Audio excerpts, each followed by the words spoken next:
Hello and welcome to Heart Yoga Radio.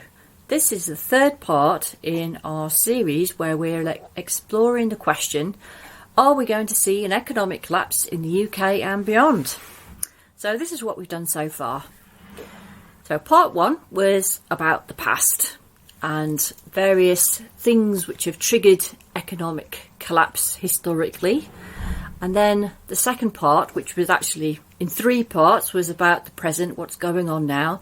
And in these three parts, we talked about the economy, the ecosphere and culture.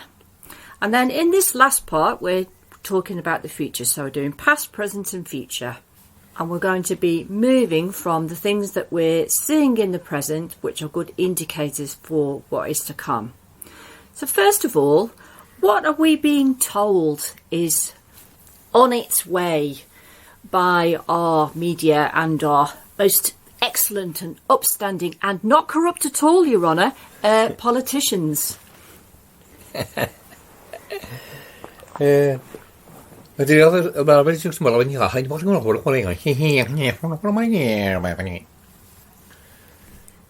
Was there something going the rounds about sunlit uplands and stuff like that? Yes, this sunlit uplands was a thing a little while ago before the wheels just came off the bus and it just crashed into a ditch, I do believe. Yeah. Oh dear. Sunlit uplands.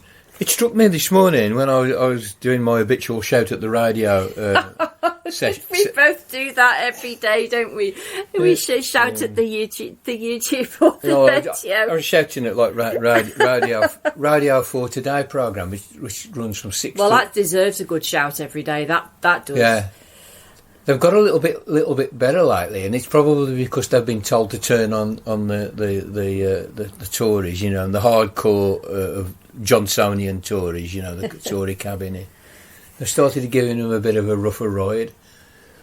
And I think that might be to do with they don't want to get caught on the wrong side of history as much as anything else, you know, because it's all looking pretty dire at that end. But so what were they saying today that deserved a good shout? Well, they dragged these economists on who don't know their arse from their elbow. You know, and who've never done a day's work in their life. Just making it up as they go along. And I'm just picking up that there's this story that's trying to get itself told, you know, and circulated, which has got quite a rosy tale about, there's a shortage of jobs.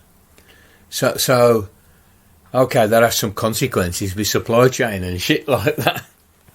But it means that workers can bargain up the price of the labour, and so there is now, in some sectors, there are increases in wages, which in real terms is for the first time for a few people, for getting up for 20 years and probably for 40 years. It's certainly cases. Not across the board, isn't it? It's just a few sectors where this is wages have been very, very stagnant.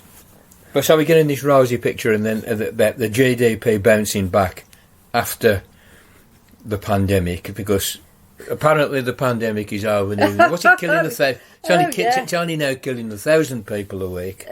Yeah. So. Oh, and let's not forget that it's definitely over because Johnson visited a hospital on a PR stunt and refused to wear a mask. Apparently he was asked 3 times to wear a mask when he went in the hospital, and was shaking elbows with all the doctors and nurses who were all wearing masks. And despite it being the concrete policy that you should definitely wear a mask, he decided, no, I'm going to stick to my guns, but just because I need to express to the public, because express to the public that the pandemic is completely over. Yeah, he's a walking propaganda machine. Freedom Day. Yeah, he's a walking propaganda machine. Oh. So anyway, we're getting these rosy tales, you know, and there's this bouncing GDP, and this is being told across on the other side of the Atlantic, and I think in various parts of the world we're kind of being jollied along, I would say. So they're trying to paint a rosy glow that the economy is actually improving. And of course the stock market, you know, it remains remarkably stable. For now. Throughout the pandemic, and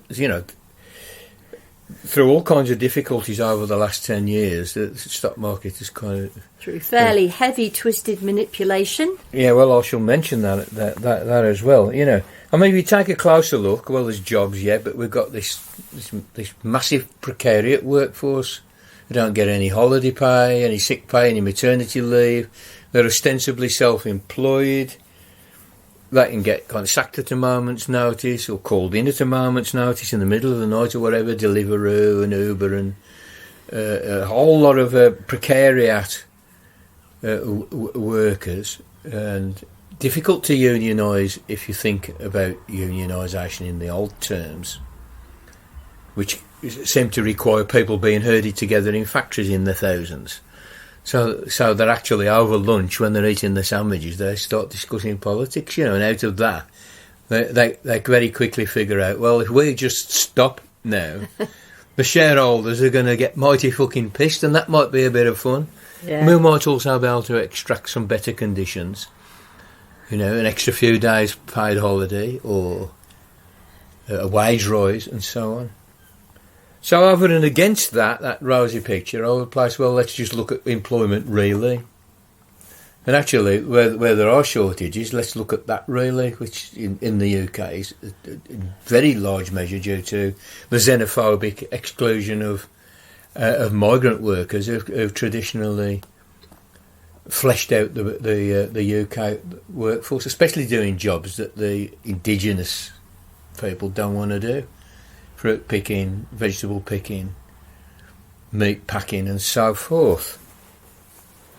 So over and against that, the picture, you look a bit deeper, the picture isn't so rosy. Vis-a-vis the stock market, we know that the stability, in fact, like the steady increase in the wealth of stockholders, capitalists, is in very large measure, again, it's not due to huge increases in productivity. It's to do with quantitative easing money. In other words, money plucked out of thin air by the central bank, being handed over to their mates in the banks, and then handed over from there to their mates in the corporations at zero interest rate. So it's very, very cheap credit. Sometimes at negative interest rates. So they're paying people to take the money off their hands that they're printing. You can't make it up, can you? No, you can't make it up. I mean, which the directors of the company then just nip over to the stock market and buy all their own stock back. Thus inflating the price. Which, of course, as we know, supply and demand, your basic Adam Smith, the price goes up. If there's a lot of demand, if there's more demand than supply, the price goes up. So they inflate the price of the stock. Now, if you're the CEO of Amazon or whatever, some huge company, it's almost certain that you will have a contract of employment with that corporation, which says if you increase the stock price, you'll get a bonus, and the bonus might take the form of some extra money in your pay packet, an extra £1 million this year. Remember, these people do earn enormous seven, 8-figure sums of money. And more even. You'll get a bonus, but we'll give you a bonus in the form of some stock options, and they're nearly always got stock. And so that's how that's worked. Of course, it's kept the stock. You think, well, how can the stock market kind of go up when productivity is stagnant or going down? Because it's a big fiddle. Because it's actually like a big fucking Ponzi scheme. Yeah. It's a huge Ponzi scheme. Which can't last forever, really, can it? Well, you kind of think, when is the shit going to hit the fan? Yeah. When is the shit going to hit the fan? Because it's a Ponzi scheme. Somebody ends up holding the bag at the end of the day that's worthless. The bag suddenly becomes worthless, and some poor sucker, the last sucker, is owning it. So do you think the public are buying this story? It's very hard to put this. Well, probably. There is. I've seen people say that because Trump made all these claims because if you look very superficially at the state of the economy under Trump, it was doing really well. If you looked a bit deeper, like I would just kind of like, he scratched the surface a little bit. And it's not doing very, very well at all. It's in a completely untenable and dangerous state of instability. But people say to me, "Oh, you go on about Trump," but I would get people message me with this, or tweet or something. Say, "You go on about Trump," I said, "But he's actually look at the great stuff he's doing with the economy." Actually, no. So it looks better at the surface than it actually is. But of course, now the big bugbear on the horizon is inflation, with the possibility of stagflation, which was the thing that brought governments down in the 70s, where you had a stagnant economy and inflation at the same time. Economists couldn't understand how that could possibly happen. How on earth did that happen? It didn't make sense in some of the older models, or the Keynesian or classical economical. Just explain models. what stagflation is, just in case there's anyone Well, stagnation. It's like the economy in terms of GDP, which is a phony measure, but it's probably it's the easiest way you can get some kind of broad impression of the activity in the economy. Just not increasing as it's supposed to. It's supposed to grow year upon year. Capitalism needs it to grow 2, 3, 4% year upon year, and this is generally thought to be good. Obviously, if you start then talking about the fact this is infinite growth on a finite planet, it starts looking not so good. But nevertheless, it's universally thought to be a good thing because people's living standards improve and so forth. But they didn't. But at the same time, there was inflation, which meant that your money bought less and less at quite an alarming rate. It went up to 20% a year.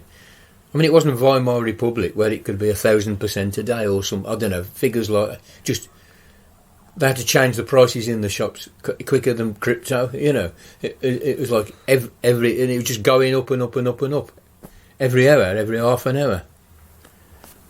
So people did literally take barrel loads of money to go and buy 2 apples, or a pound of potatoes or a box of matches.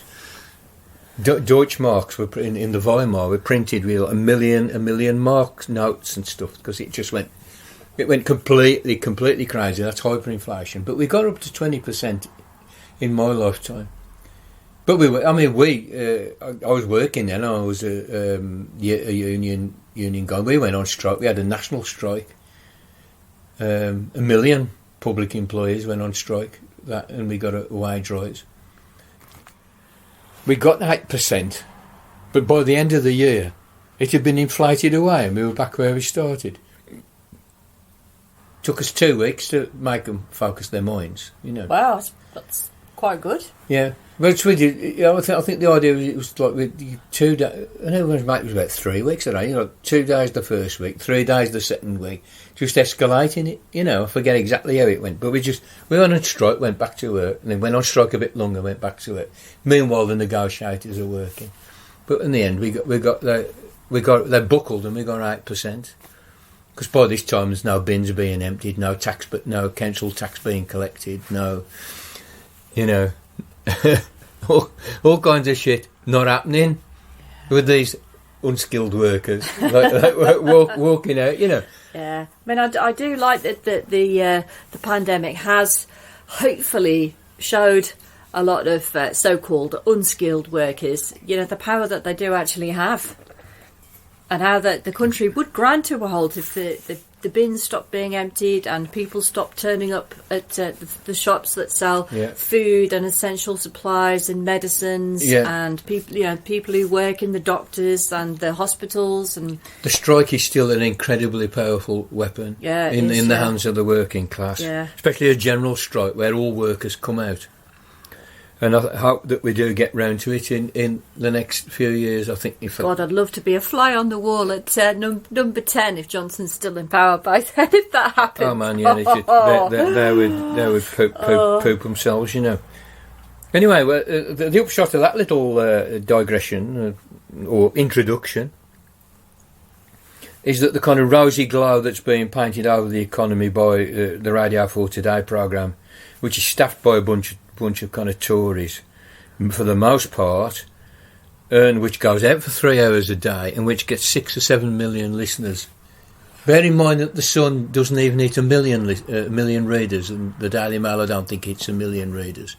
So its influence, I would say, is probably quite wide, and it's enormously biased towards the Tories, and they I would say were amongst the main culprits, and perhaps even the main culprit in the vilification of Jeremy Corbyn and the destruction of the Corbyn project. Those arseholes.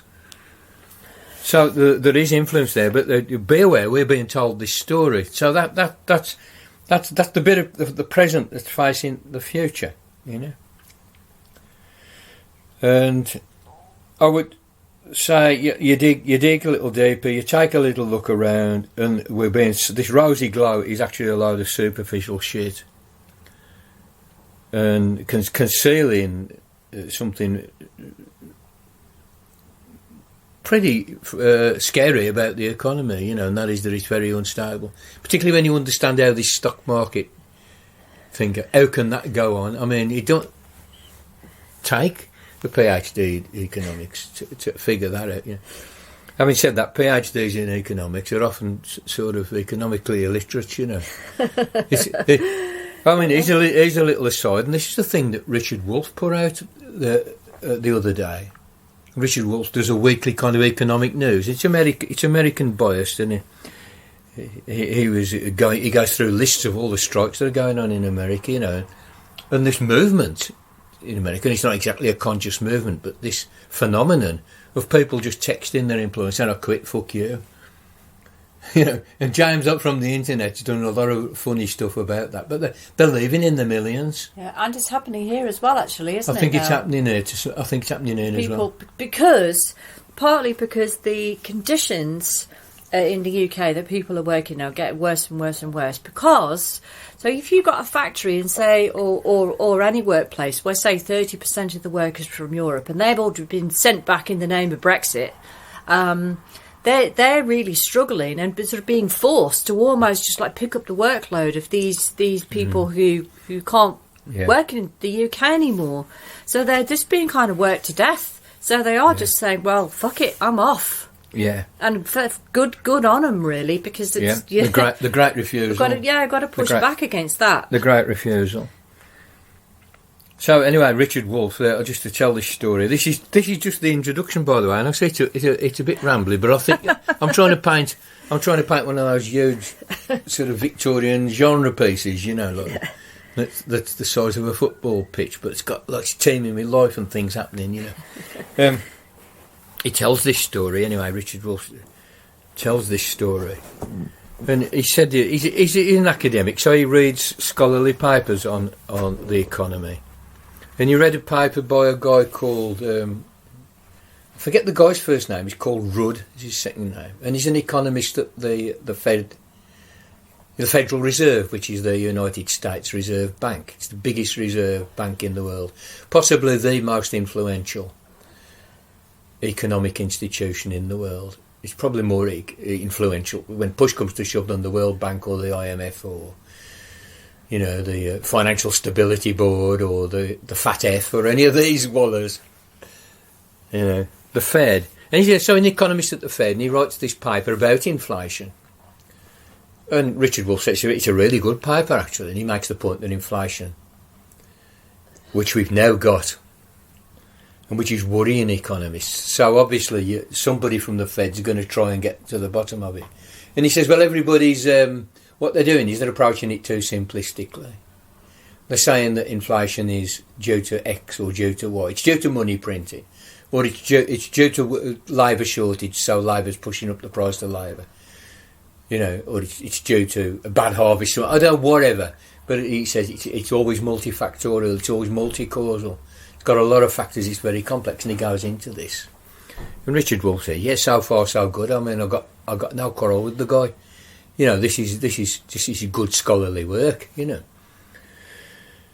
And then he said, but the thing that struck him, there was a footnote on page 10 or something, and in this footnote, this guy, this Rudd, Mr. Rudd, Dr. Rudd probably, says, of course, I'm paraphrasing. He said, but of course, economics isn't a science. It's actually just the ideological verbiage of the status quo. It's exactly just propaganda. Economists are propagandists. To cover up the criminal goings on of governments and corporations. And this is a guy who works at the Fed, puts that in a footnote. And it's like, I wish I'd got the passage actually, because it's a nice purple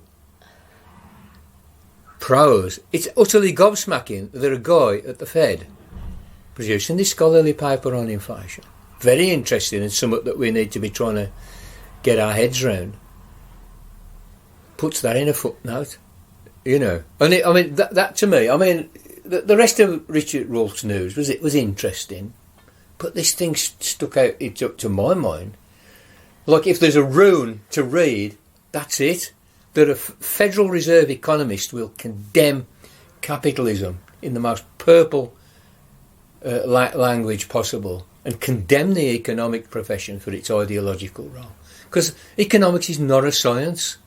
It's an interpretative art at best, But because they deal with numbers, and because they really like statistics, it can look very, very scientific, and you can produce computer models and all kinds of stuff.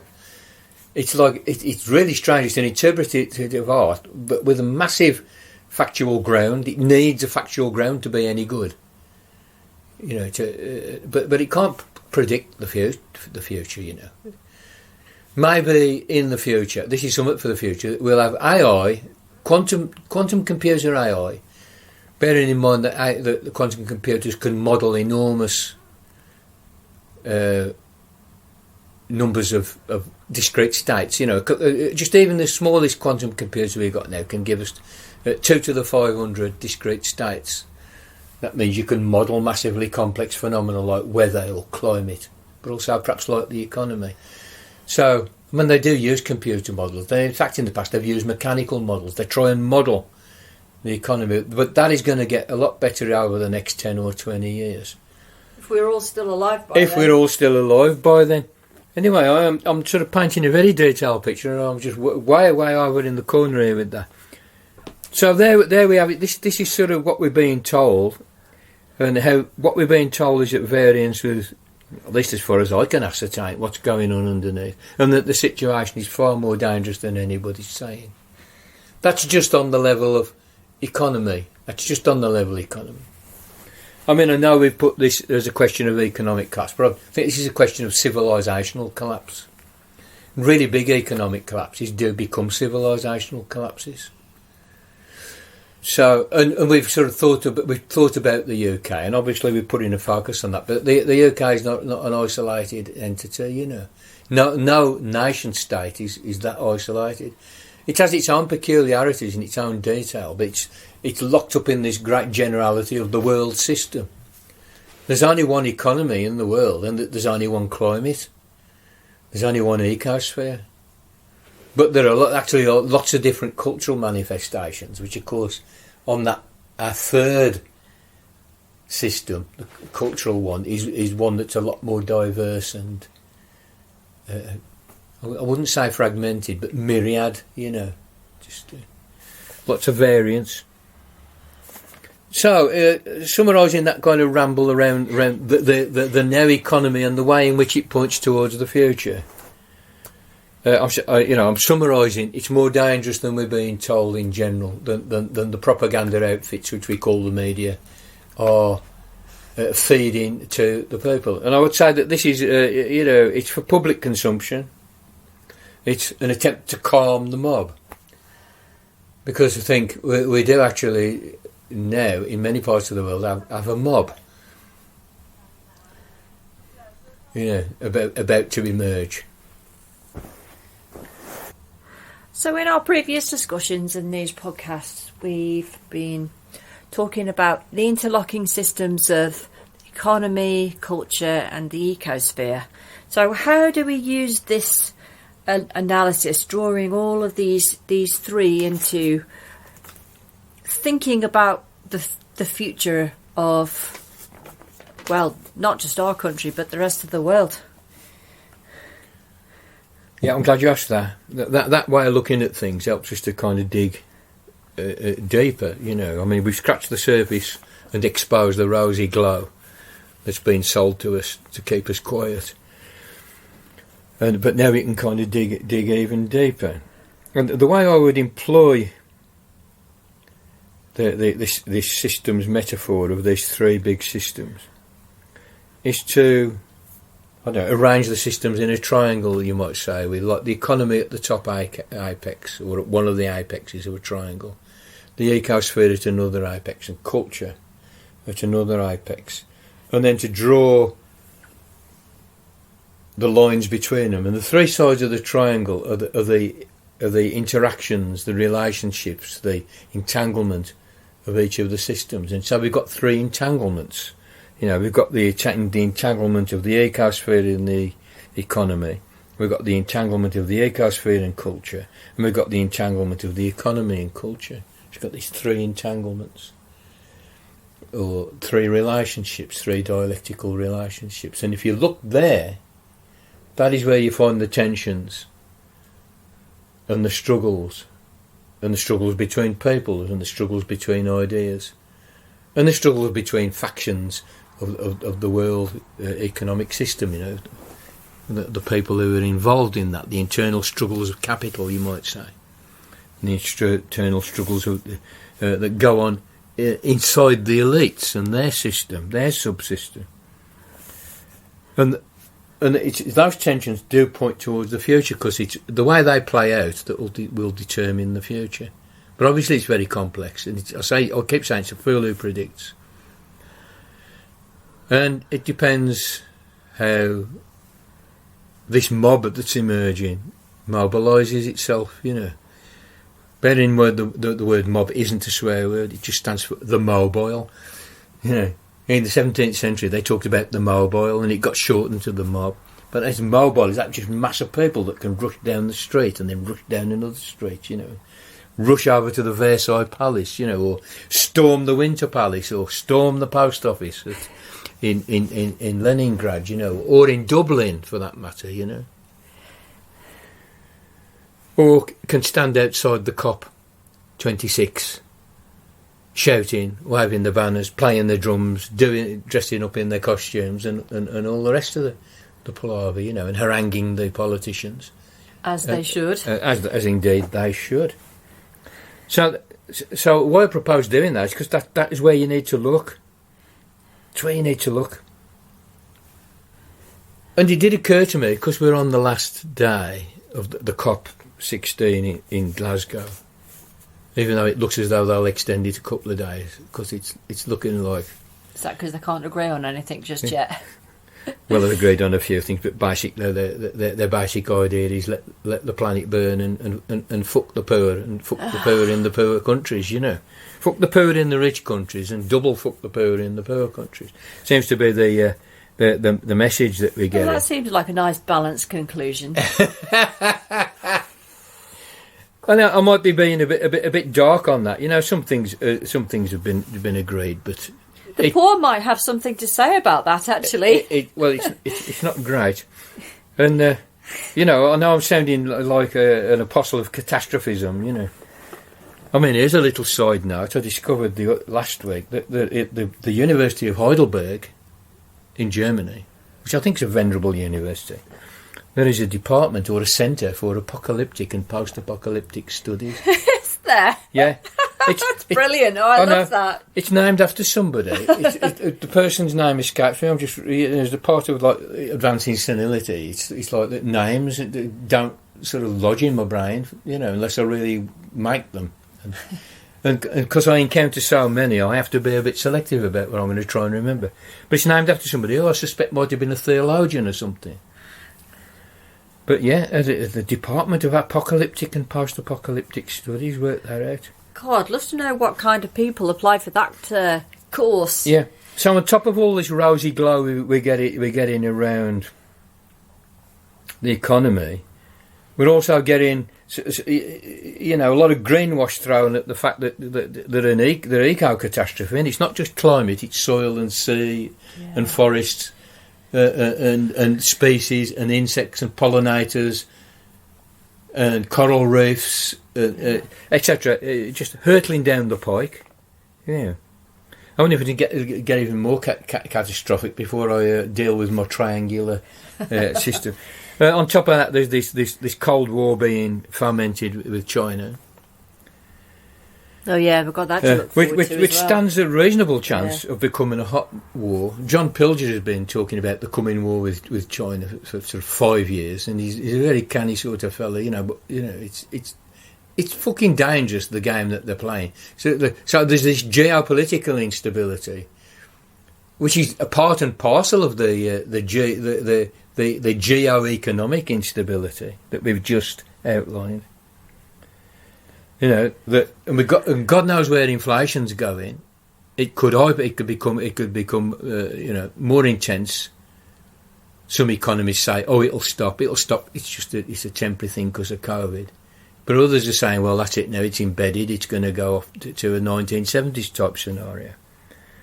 And I mean, what will happen to the public confidence in money? You know, if it goes too far, you couple that with de-dollarisation, which the Chinese, and I understand why they're doing it, and they should do it. They're trying to put together with Iran and Russia and other parties over there in East Asia. We've already mentioned strikes, mass quitting. Demos. There's demos every day all around the world, and there's unrest everywhere in the world. And the people at the COP, you know, the ones that got a bit of sense of warning, say, well, there's going to be such movements of population. Yeah. We've already been warned about the world's first climate famine in southern Madagascar, where all the crops have failed and the place is rapidly turning into a desert because it stopped raining. And people moving to other parts of the island. I mean, this causes unrest like nobody's business. So that, you know, it's so, and future pandemics. Or is the world going to be prepared? You know, and of course, mass movements of population, of course, is a great way of shifting pathogens around the place as well. Oh yeah. You know, so it's not looking great. So that's me being a little bit of a catastrophist there. But I do say, and I keep saying, crisis is opportunity. You know, all is in disorder under heaven. This is a very good thing. As Chairman Mao, apparently, the psychopath, said that. But this is a true thing. Crisis is opportunity. And if you focus on COP26 and look at the relationships, the sides of the triangle, if you like, the relationships between our three systems, in the light of COP26, I think a lot of stuff comes out in very, very sharp relief. It jumps out. It jumps out because of this, you know, I would say very interesting confluence of this long-planned World Conference. In fact, it was postponed from last year because of the pandemic. It didn't happen. And I'm not going to do a review of the COP26 here, because when it's over, I'll kind of read the communiques and so forth, and we can do a couple of podcasts on that and attempt to appraise. I would say at the moment, you know, it's pretty Parsons' egg. It doesn't go far enough, and it's not looking that great. And there are, you know, people just plain refusing to do anything about coal, you know, and so forth. So, first one to look at, the first set of relationships I want to look at is those between the economy and the ecosphere, as brought to light by the COP26 conference, now on its last day. And the big wrangle on the last day has been about money. It's been about the dosh. Because there's been a motion gets passed. They don't fucking say they pass motions and don't do anything. But a motion has been underscored that like $100 billion should go from the rich countries to the poorer countries to help them mitigate. Because some of these small island nations, everybody lives like 1 foot above sea level. Small sea level rise and they're fucked. They're going to have to evacuate entire populations, cultures, languages, ways of life. Maybe you can drop them all down in Nebraska or somewhere, or Wyoming. But, you know... Like the whole of Bangladesh. Bangladesh will be a lot of Bangladesh is at sea level. It floods anyway. They kind of get used to the flooding to a certain extent, as much as you can. But for it to get any worse, you probably have 100 million people displaced. Who knows what the number is, but huge. I presume they'll all flow in. They'll all flock into India. And there's enormous Indian nationalism, xenophobic feeling and hostility and violence, real violence against Bangladeshis because they're Muslims. Oh. A lot of them, not all of them, but a lot of them are Muslims. So there's all that kind of shit going down, But the point is here we have a conference on the ecosphere and on the necessity to halt global warming, or at least slow it down to 1.5 degrees over the next 50 years or whatever. And the wrangle on the last day, the sticking point is the money. And the amount of money is 100 billion. 100 billion was promised at the last COP, and I think maybe even the one before, but for a number of years, the first world, the global north as we call it, the rich countries in the world have promised to pay to help these small island nations and to help the poorer nations to do their bit for climate change, and to maybe even leapfrog, possibly. And to miss out the fossil fuel stage, they go straight to the solar panels and the wind and the hydro, and to serve their energy needs. And it wasn't paid. It was promised but not paid. And is that going to happen again? And there's a big. It seems to be fairly rancorous wrangle about that. Now, just let me put that in perspective for you. The US military spending, the United States of America, its military spending, its defence budget, is, I think, at the moment, round about 700 billion every year. Trump put it up, Biden's put it up. It goes up year by year. 700 billion. Wow. Yeah, it's like $750 billion getting on to. Worldwide, that budget is $1 trillion. $1 trillion is spent on weapons of war, on machines of death, many of which get used. We can't. Some of them would like 2 pence to save the planet. Now we took the proposal that they're having a huge wrangle about at COP26 is 100 billion. Let's just get a bit more perspective on that. Jeff Bezos, who until recently was the richest man in the world, but I think Elon Musk overtook him last week or the week before when he earned 30 billion in one day. It means his stock price went up because there was a bit of a hike on the graph, So Jeff got displaced down to second richest man in the world. Jeff Bezos' personal fortune. When I asked Google this morning, "Hey Google, what's Jeff Bezos' personal fortune?"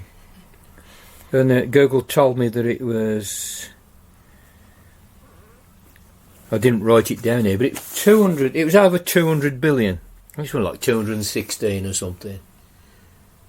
It's such a huge sum of money. You forget the odd 10 or 20 billion. It was well over 200 billion. So if we kind of took half of Jeff Bezos' personal fortune off him, we could stop having this quarrel at the COP26 to try and save the fucking planet for future generations. So we can save the planet, or we can leave those many, many billions in the bank accounts of a few people. It's a tough choice, isn't it? Really. Yeah. No. So what's the message on this? This is the economy in its relationship to the ecosphere. So you can see how the priorities lie. Right? You can see how the priorities lie. And I would say the message is... I think human beings are actually insane, aren't they? They are actually insane. Yeah. The message is regenerate or die. Once you give it... Let's choose die. Yes, let's do that. Choose die, yeah. Yes. Well, maybe Freud was right about this death instinct thing. And that the whole planet is in the grip of it. But certainly it's a feature of fascism that fascists will go for this kind of do or die. Double down, double down, double down. And it really is, if you got the time, worth watching a film called Downfall, a German film. It's basically the last days, Hitler's last days in the bunker. Not a cheerful subject, No. but perhaps one of the most powerful films ever made. You know, one of the most powerful acting performances you're ever likely to see in your fucking life. You know, the guy's dead now. It might have killed him doing it. Oh. Absolutely wonderful piece of art. Very, very grueling and, you know, not feel good. Mm. But you can understand that unto death, you know, death before dishonour. That nihilism, that death instinct, that means you will just, if it means you'll crash the whole fucking thing into, you'll drive your car at top speed into a brick wall, you know. But you'll do it on a global scale and kill 50 million people in the wake of your, you know, and. Given that most of these corporate wallers and the politicians that aid and abet them are basically fascists, you know. It might sound a bit far-fetched, but I'll flesh that out in chapter and verse in some future podcasts, and you'll see that it's absolutely unimpeachable way of looking at shit. So that was that one. Let's look at the way that the economy relates to culture, in other words, to ideology. What stories are we being told about the economy? We've already looked into this and said, you know, we're being put in this rosy glow. Now, let's relate this to COP, because we're taking COP as an indicator, as a litmus paper, as a canary in the coal mine, you might say, as a way of bringing into sharp relief the way our present faces off into the future. And again, we are being told we're being given a rosy story. We're giving a rosy story. Oh, there's these wonderful agreements. Rishi Sunak and Mark Carney, the ex-governor of the Bank of England and governor of the Canadian Central Bank, a very reasonable sounding man, Mark Carney, a liberal, obviously an economist and central banker, saying, oh, we've put this scheme together and everybody in the City of London's all the wealth management funds like BlackRock and all this, so these kind of people, if they want access to the City of London, they've got to produce reports on the or audits of their climate impact of their investment activity. These are companies that have trillions of dollars to invest. I think BlackRock's got $9 trillion of wealthy people's money to invest. You know, that's 4 times the UK GDP. You know, it's a ridiculous amount of fucking money. And they're going to make them give an audit, you know, and they announced this right at the beginning of the COP. And then any company that they invest with, before BlackRock can invest with them, they've got to get them to give an audit of what they're doing for climate, what they're doing for zero carbon. Right? And they announced this with a great fanfare, and you think, oh, that's promising. And I thought, well, yeah, that's promising. And I was a bit cynical about Rishi Sunak positioning himself for the top job. Right? Trying to show himself as having accomplished this thing. But a bit later on, I found I got some economists that Novara Media got on, who seemed to me, in my sort of quick estimation, competent, somebody who knew what they were talking about, said, actually, it's a load of bollocks because it's all voluntary. And they won't do it. Right? So you've got the rosy glow you have on the surface and the reality underneath. The reality underneath, the economic reality underneath, is that fossil fuel companies continue to get enormous subsidies of governments all around the world. And the governments all around the world continue to give them licences on a daily basis to open up more oil fields and more gas fields, more fossil fuels, more coal mines. So this is the working of ideology, where you understand ideology as ideas that are put out there, propaganda that's put out there, stories that are put out there, images that are put out there to conceal what is going on, to obscure, to mystify what's going on. So that the relationship between the economy and culture is one of complete fucking ideology when it comes to the ecosphere. In other words, when it comes to all the matters that have to be discussed at the COP26 conference, which is why it brings that out. you know. So the relationship, this is both of those relationships actually, the relationship between the economy and the ecosphere, between the economy and culture and between the ecosphere and culture. In both cases, the nature of the relationship, the role of culture is to obscure the nature of the relationships, to obscure the nature of the economy, of the fact that it's making all these noises about how great they're doing in saving the planet, when the actual underlying reality objectively is that they just carry on with business as usual. I mean, they paint themselves, the oil companies paint themselves in relationship to the economy as the people who've got the expertise. That they've got the technology, the expertise, the people, the funding, the capital, the access to the capital from the wealth management companies which manage all the money on the planet in order to save the day. But of course, as I keep saying, you know, we look at the struggles, and what is the struggle here? We look at the tensions. What is the tension here? You know, what is the turbulence as these systems intermesh? Well, the turbulence is that you've got this ideological struggle between those who are saying that what the companies are doing is pure greenwash, and count me in on that side. This is fucking greenwash.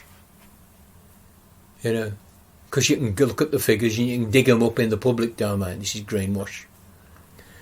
But the companies themselves are talking about corporate responsibility and making noises about corporate responsibility, and making noises like Rishi Sunak and Mark Carney about, oh, we can bring in some kind of like regulation, we can insist on audits so that people are moving in the right direction. So there's that huge tension between the ideological notion of basically ethical fucking big oil capitalism, fucking hard on the one hand, and people who are shouting greenwash, greenwash, greenwash, blah, blah, blah, blah, blah, blah, as Greta Thunberg says about them. All talk, all ideology. And that is the point of tension that will take us into the future. Who's going to win here? Who's going to win here on the ideological front? But maybe even if we all win on the greenwash front, but they carry on doing what they're doing, it's to no avail. It says they have to be concretely stopped.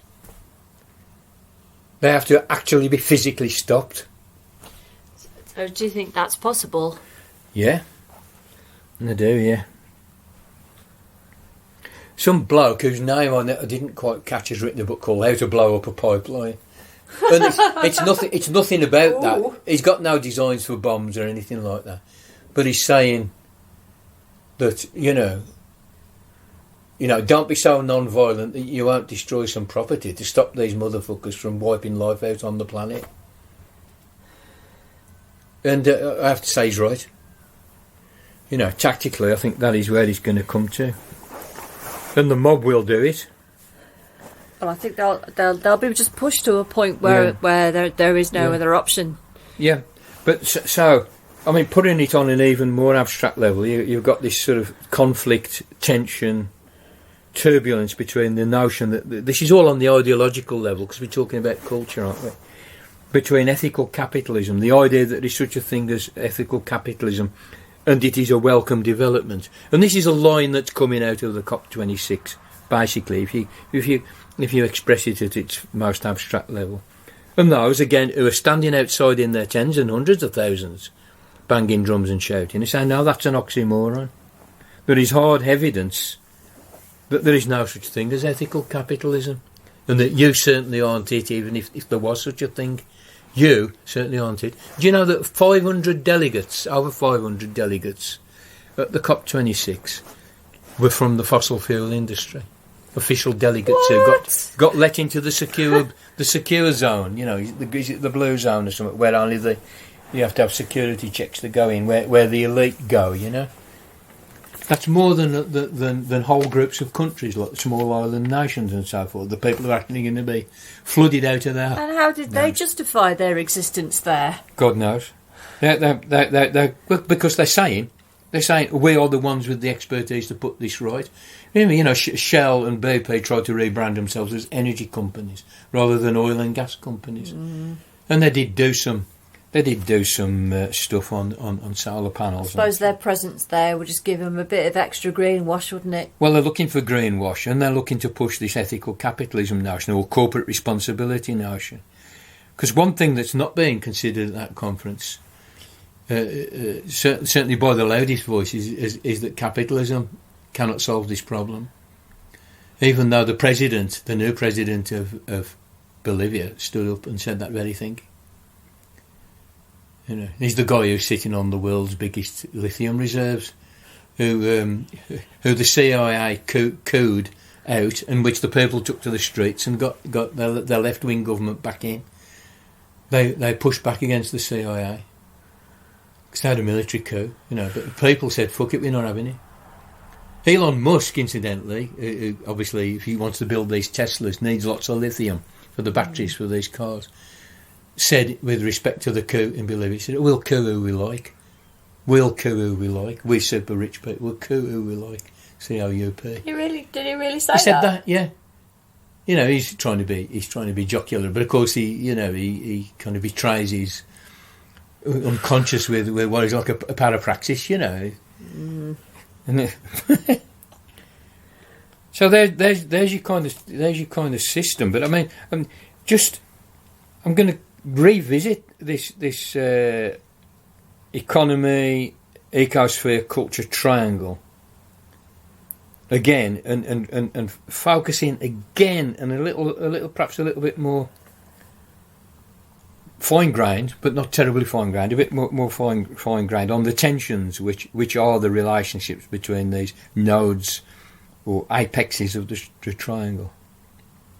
Again, the economy and culture is that there are often a lot of shills for capitalism, including all of our mainstream media, pretty well globally. Okay, we're now in a context of a slow but steady rise of alternative media, fact-based journalism, you know, people that want to take a left perspective, etc. But nevertheless, the mainstream media is still managing to obscure the real power of corporations and the power of the finance companies, you know, say like the Black Rocks of this world, giants as Peter Phillips called them. It should be noted that these companies are investing enormous amounts in PR companies, and there's only a handful, maybe 2 or 3 PR companies pretty well deal with the world's information circulation. Outside of the tech bros who've got their own thing going on, you know, and they're not necessarily benevolent agents either, you know. An enormous amount of power accrues to the people who control the information, obviously. And a lot of the investment of the very rich goes into those companies. They make profits out of it because other companies pay them to do it. Between the tense relationship between the ecosphere and culture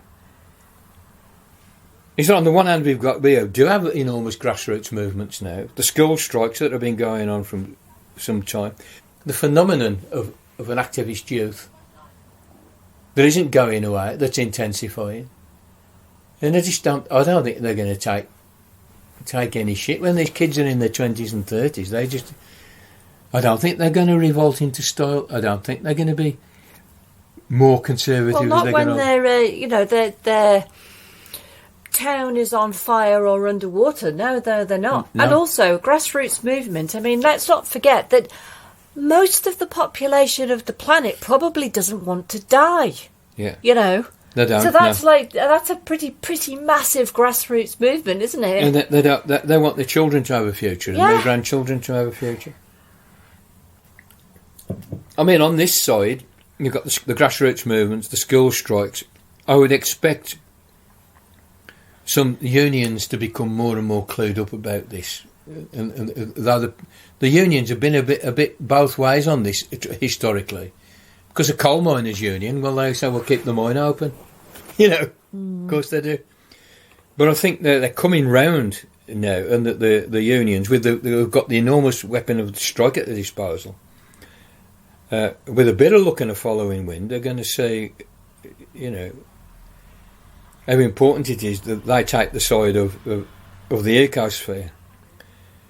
There's stuff about lifestyle and organic food and blah blah blah blah blah, stuff of that type.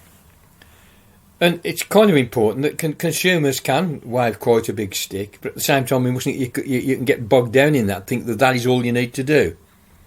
You know, is stop swilling your plates before you stick them in the dishwasher, as somebody tried to tell us the other day.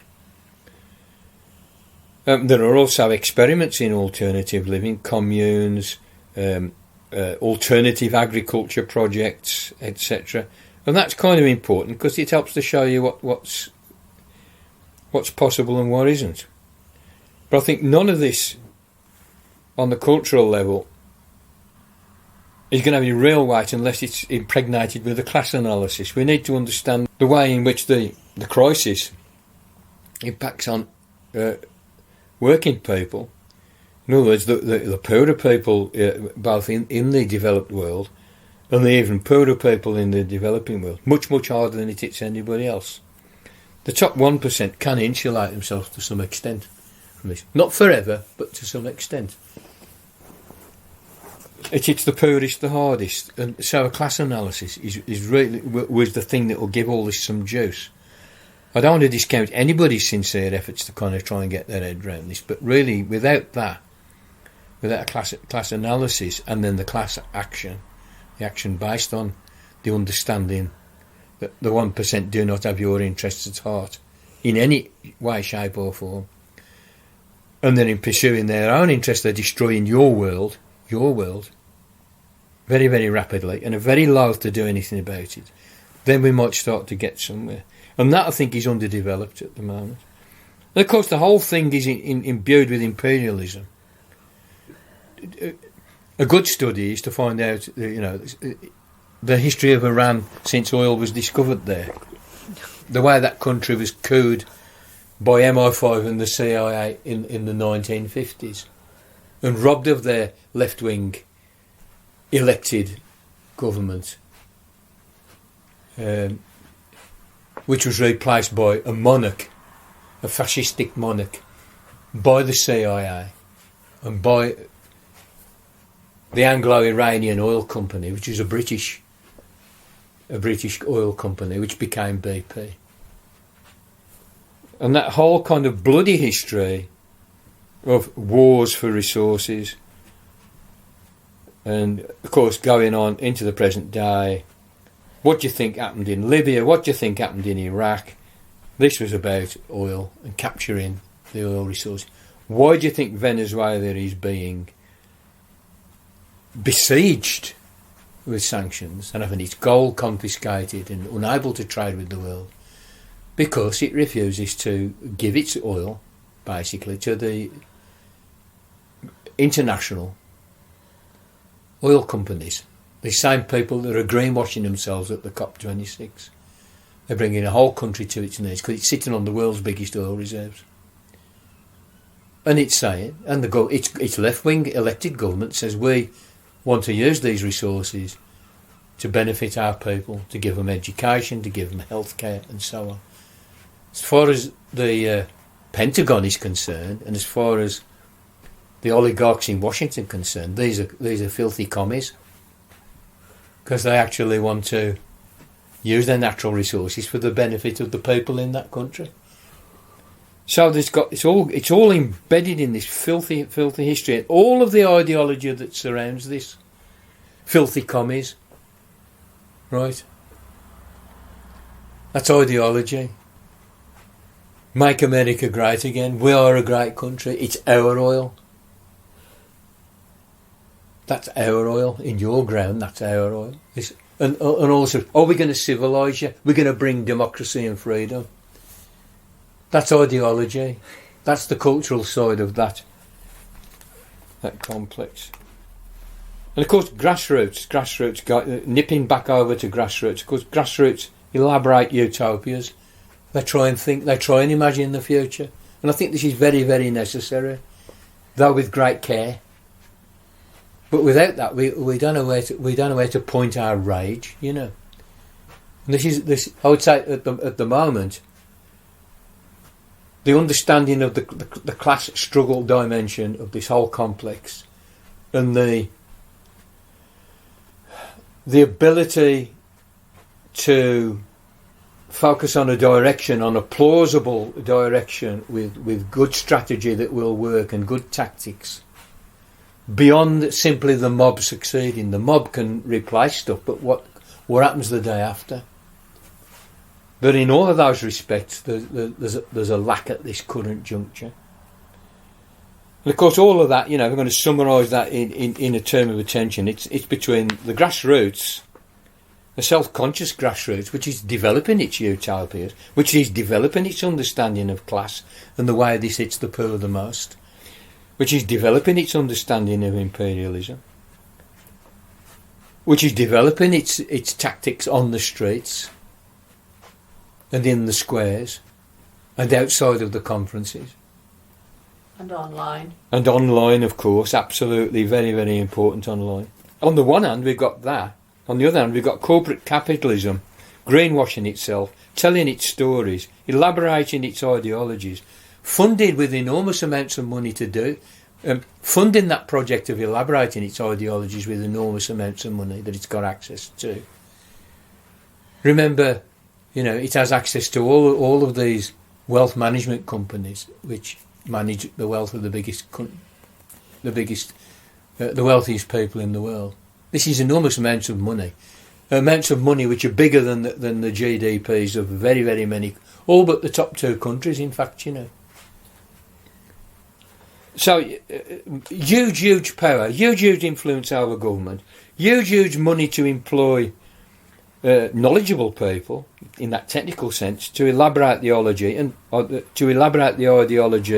that they are the good guys. Corporate capitalism is the good guys. The markets will put this right. Carbon trading will put this right. We will develop the technical fixes. Carbon capture. We'll put the carbon back in the ground in the old oil wells. That's what we'll do, right? So you've got those on the one side, and the grassroots on the other side, and a tremendous turbulence and tension and antagonism between those forces. And then I think is the analysis of our systems that points towards the future, that these tensions will play themselves out. Who wins depends on who mobilises, and I'd say the grassroots is, you've got numbers on your side if you can persuade people. On the other side, of course, there's all these, as I mentioned, all this money and power and access to government and lawmaking, which means lawmaking, the ability to make laws, on the other side, ranged against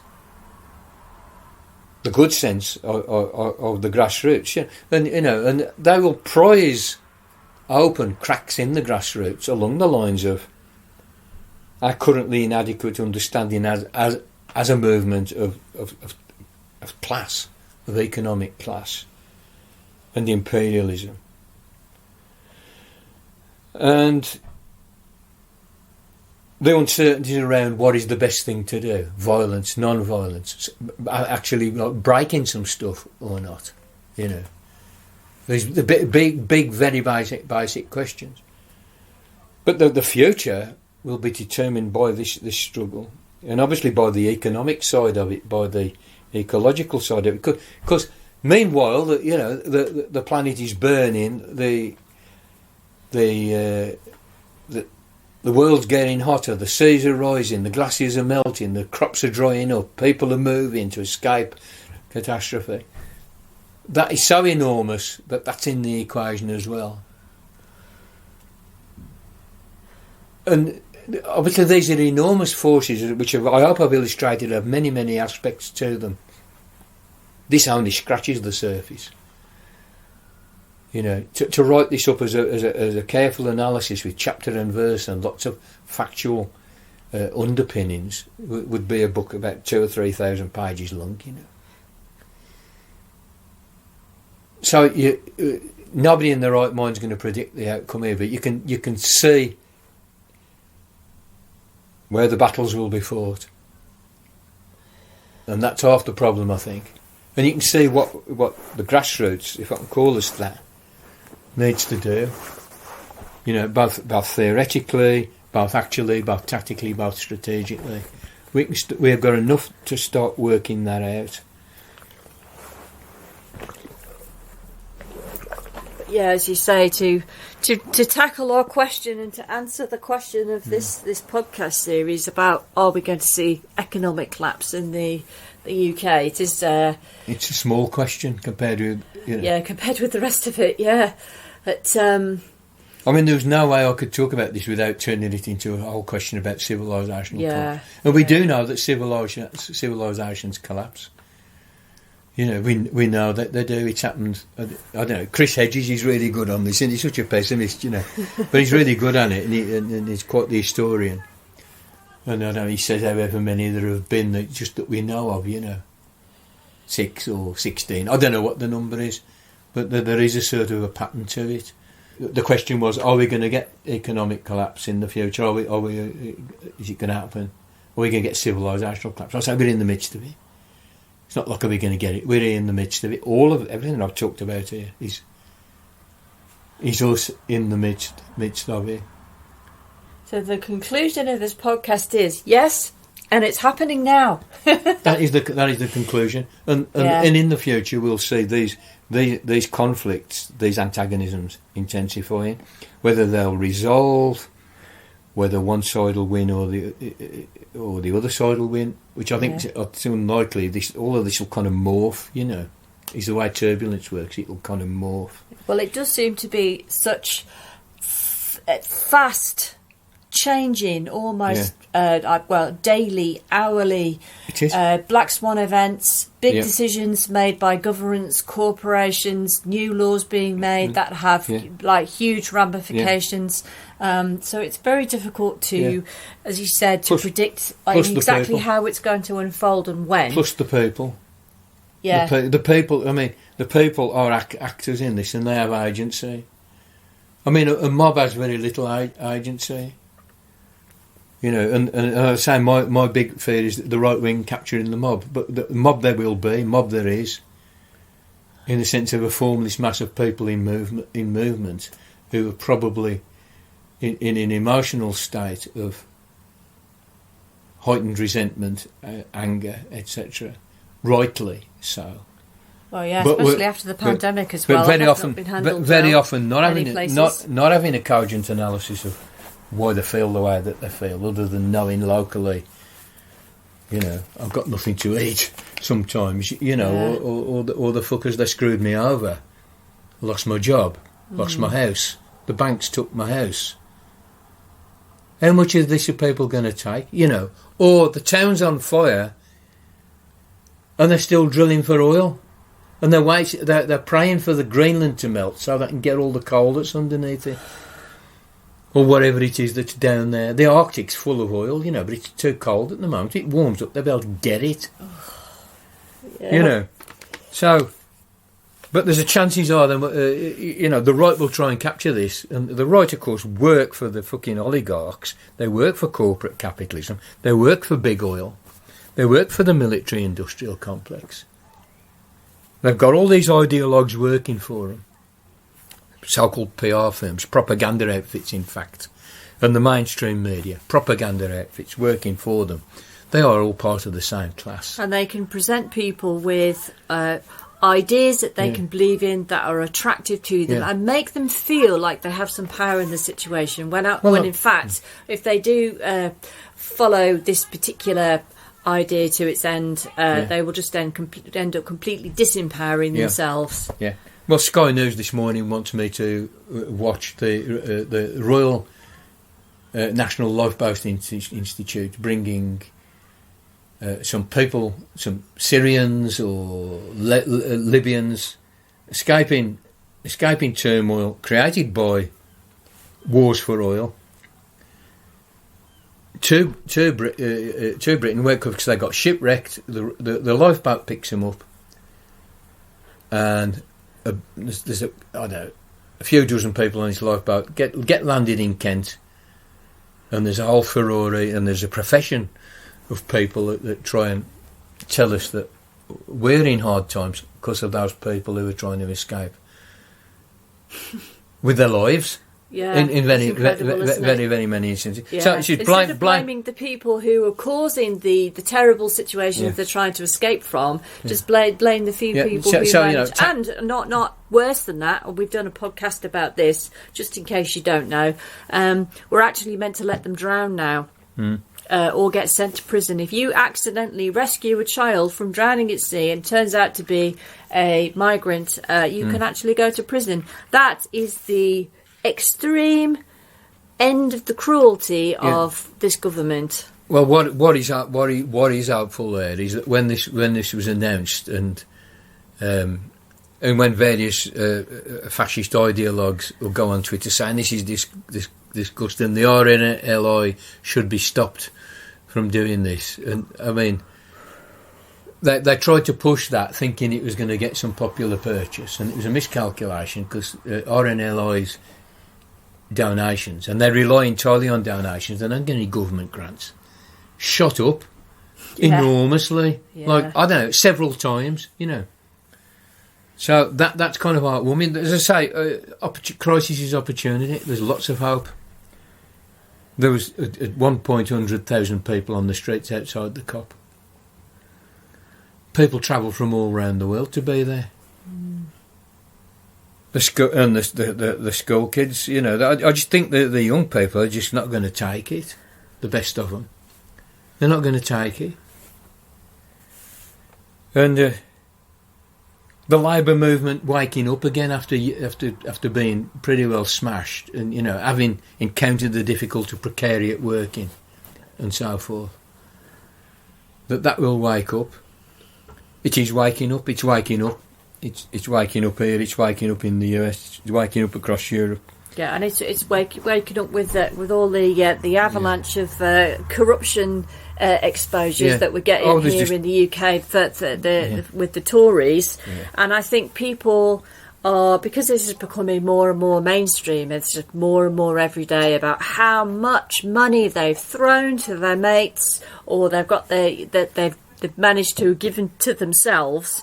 And you've got children in the UK who are suffering from rickets and scurvy because of the extreme poor nutrition, because they can't afford enough to eat. There's going to come a point where, so the Tories just think they can just openly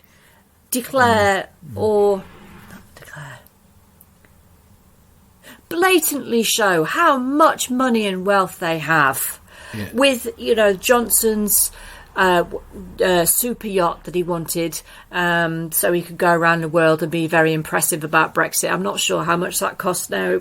It was millions, many millions, something like that. So on the one hand, let's have a £200 million yacht so Johnson can look impressive, but on the other hand, your child doesn't have enough to eat. Yep. So as you're talking about people waking up, I think there is going to come a point where there's enough people who are looking at the obscene wealth of the Tories and their friends, and then looking at their own lives and deciding enough's enough. Yeah. And that will be quite an unpleasant moment, but it probably has to happen, unless the Tories get booted out before this event horizon moment comes, which is looking more and more likely, which is quite pleasing to me watching the news unfold over the last 3 or 4 days. Yeah, I'm expecting that struggle to intensify. Yeah, they're not going to go easily. But we can see, I think, now in sharp relief, and COP26 has showed us the main tensions that are pushing the world into the future. But, we are not without agency in that. But it's, there will be struggle. There is struggle. We are in the midst of it. It's not like it's going to happen next week or next month, or will it happen next year? There is struggle. And so things you need to bear in mind, a few things. What you're being told is a rosy fucking glow. Scrape the surface. If you've got time, dig a bit deeper. And the way to look is look for the struggles, look for the tensions. Get yourself an empirical base as well. Find out how much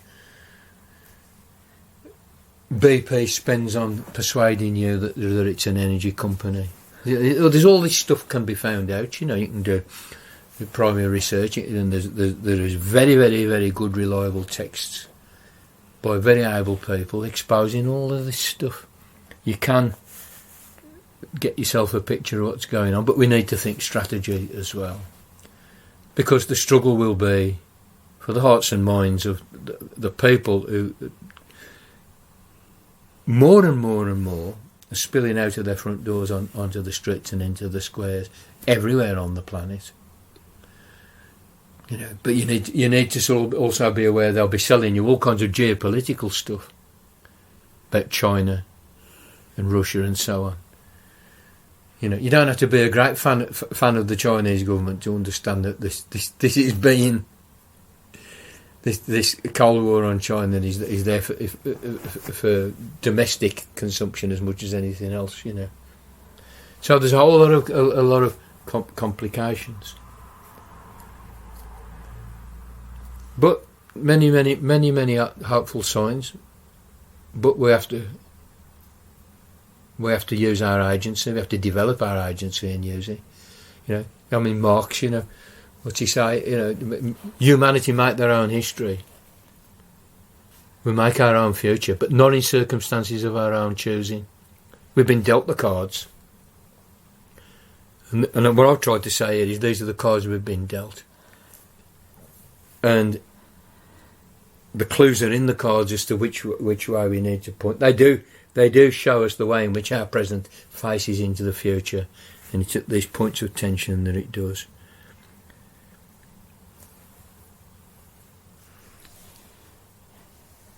Okay, I think that's everything for today. So, thank you for listening, everybody, and we will speak to you soon. Make knowledge great again. Hope everybody's having a good apocalypse.